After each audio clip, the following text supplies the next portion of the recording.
question number 1. Do you have plans to move to Japan permanently, and when am I going back to the US? As much as I love Japan, I don't think I could live here permanently. Maybe come back for a smaller stint of time again in the future, but I'm going back in December 8th. Living here is a completely different thing than vacationing for like 2 months. I'm not technically living here. My family and friends are all in the US, so it would be hard to move here. I will be coming back very, very often.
That's enough for today. Question number 2. Camera setup, gear, laptop, tripod, all that stuff. First of all, we got a MacBook Pro. Everything maxed out on here. Shout out Ronnie. And then we got these. If you're serious about getting into content long term, these are mandatory. The SSDs.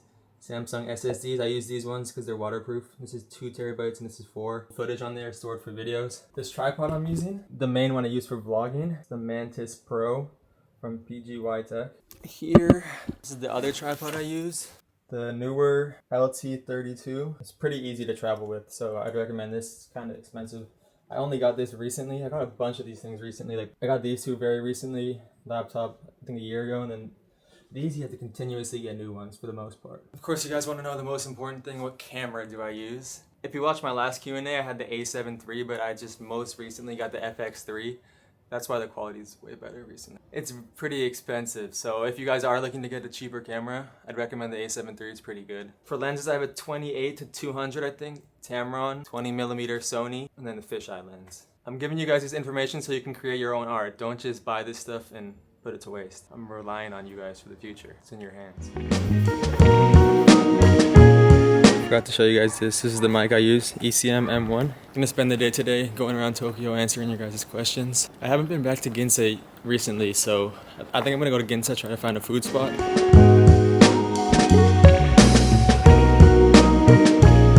Okay, I lied. Stopping in Akihabara first, because I realized I have free will and I can do whatever I want, and so do you guys. Within boundaries, be respectable. I'm gonna get some Pokemon cards and just do a pack opening.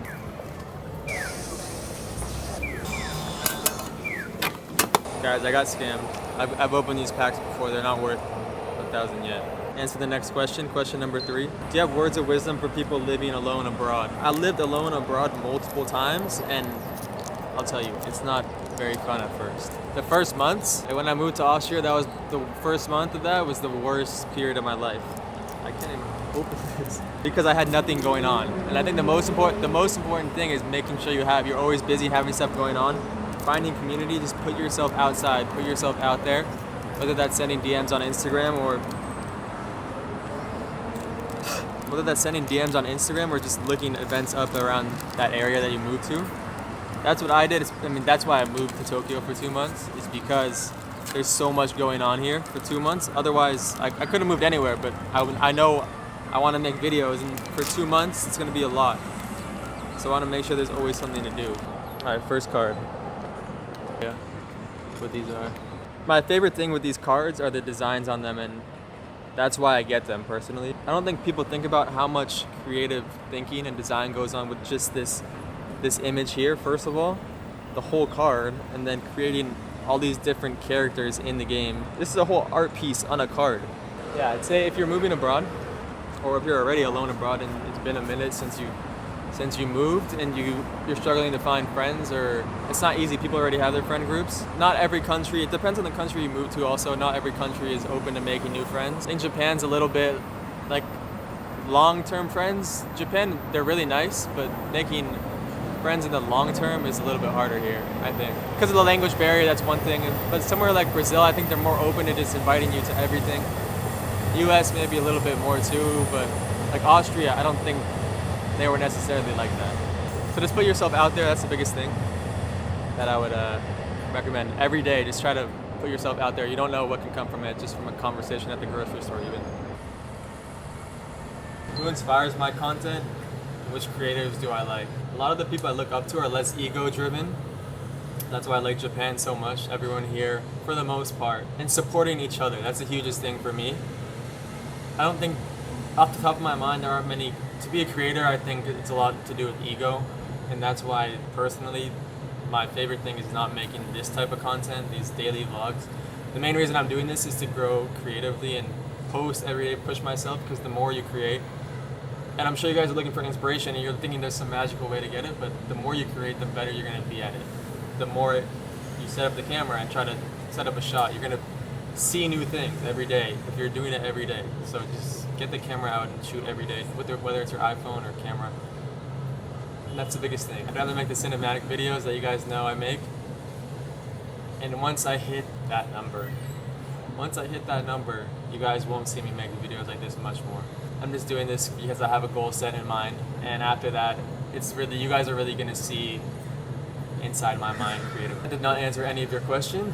It's a mix of different people. Me personally, there aren't any creators I look specifically towards to get inspired by every day. You know, that's not how you should look at things. Everyone's consuming media, so much media every day, and if you're consuming all these different creators' videos, you're gonna take different pieces from each of them. That's what I personally do. But at the end of the day, you gotta realize and take a step back and think about who you really want to be and represent. Are the videos that you're consuming a representation of yourself, and are they positively benefiting your image in terms of the content you want to create? That's why social media detox. Not everyone can separate their own thoughts from the ones they see online. So that's enough yapping. I just talked for 20 minutes and didn't press record. All right, now for question number, I think it's 5. I already forgot. How do you make a living? How did you move to Japan? First of all, how I moved to Japan, there's a website called sumi.ca. This website's really good for longer term rentals. I know Airbnb is better for shorter term, but if you're looking to move to Japan longer term, I'd recommend looking at this website. You just need to send in 2 documents to verify your information, who you are. That's important. The pricing is not insanely expensive or insanely cheap, so it's like in the middle, I'd say. And how do I make a living? Out here in Japan, my only source of income is through my savings and YouTube. I'm gonna be open with you guys and show you how much I'm making off of videos. For example, the street soccer, the first tournament video, it's currently at 48.5k views. And that made me $178. So around 3.75 per 1,000 views. It can vary from $7 per 1,000 views to $3. This is on the lower end because it's a little bit of a shorter video, but that gives you guys a sense of how much I'm making. Back home for my savings, that's where the main source of income is. I'm working at a cafe as a barista slash server-ish. After taxes, I was getting like $23 to $27 an hour. It varies based off the tips and stuff, which also I love Japan because you don't have to tip. Even though I make money from tips, I don't understand the culture. But I'm benefiting from it, so. But through work, I get free lunches, sometimes breakfast. I normally just don't even eat breakfast. As you guys can tell, I'm really bad with eating, even though I can eat a lot. I try not to spend money on food if I don't need to. And I'm living at home, so dinner is cooked. Sometimes I eat out occasionally. I don't drink, I don't smoke. I don't drink coffee, no energy drinks. So I save a bunch of money with that. And my only spending really goes towards eating out when I'm at home and then traveling, as you can tell. So a lot of I save up a lot. Right now, I want to invest my money in traveling at this age. I also travel to work for free by train. All I'm spending is eating out, really. To be completely honest with you guys, I'm not making much money in my bank account. I'm not rich. It might seem like that, but I think I'm really good at managing my money. And you can ask my friends. I think they would agree. Bobby.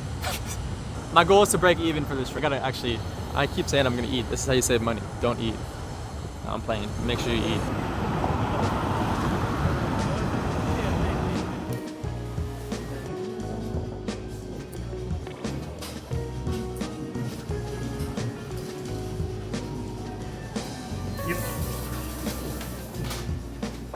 want you guys to go there, save that spot. Go there and get the grilled salmon. So good.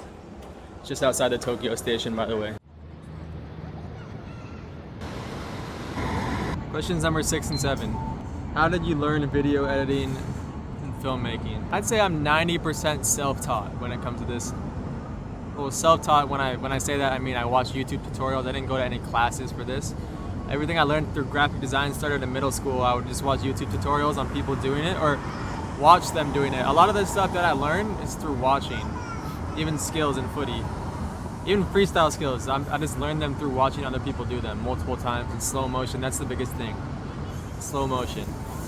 And the graphic design, I would just watch people edit, which doesn't sound interesting, but to me, I would learn how they did a certain effect, and then I can use that effect to do my own style on it. In video editing, it just comes with time. You learn what new buttons mean and everything like that, but I'd say watch tutorials, watch other people edit. Same with filmmaking, watch other people's videos and try to replicate what they're doing.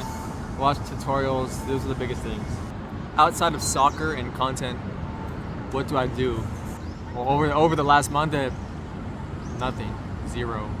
Everything that I've been doing has been soccer and content, which I don't want to make my life. I'm just focusing on it for now. I don't like vlogging all the time, but I want to inspire you guys to show you that you can just create. Like, just make sure you're creating. Don't wait on the perfect moment, because that's what I personally do all the time. And that's why I'm also doing this, is because I want to just put out videos and show myself that I can put them out and not try to be perfect every time, at least for now. Then we'll go back to that in like a month. Outside of content, when I'm back home, my favorite things to do are just work out.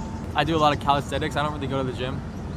So a lot of calisthenics. More recently, trying new food spots with friends. Because work and content, work takes up so much of my time. Then when I'm not working, I'm thinking of ideas for content. So there's not much time to do other stuff. But when I need to stop scrolling.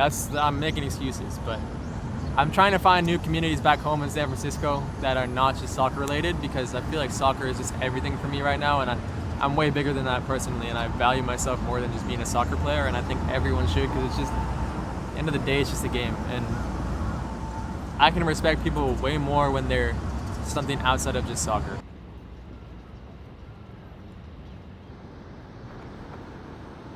I've been to Tokyo 4 times. I've never stepped foot in this Imperial Palace. It's actually really nice. I thought it was one of those touristy things, but all the greenery, it's actually really nice, super relaxing.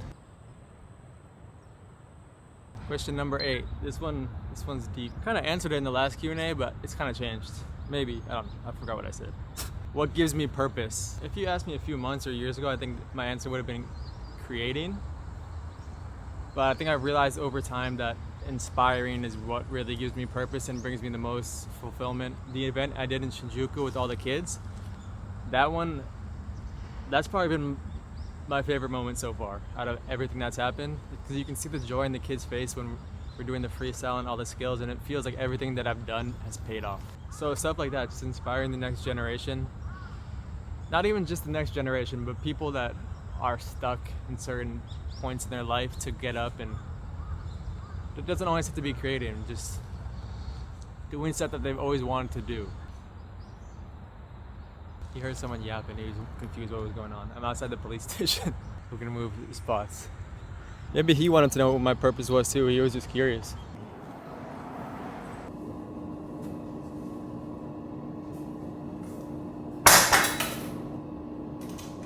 Last question of the day is, what keeps me motivated on days that I feel down or unmotivated? Most recently, the only thing I really needed motivation for is to upload every single day. And I can give you guys all the credit, not all the credit, but a lot of credit for motivating me. There were days, one of the days, 6 or 8, something like that, where I just didn't want, I woke up and like, I don't have any ideas for today. I'm not gonna upload. Then I just did some random video. Not all these videos are gonna be great, but to me, it's just about putting something out and getting reps in.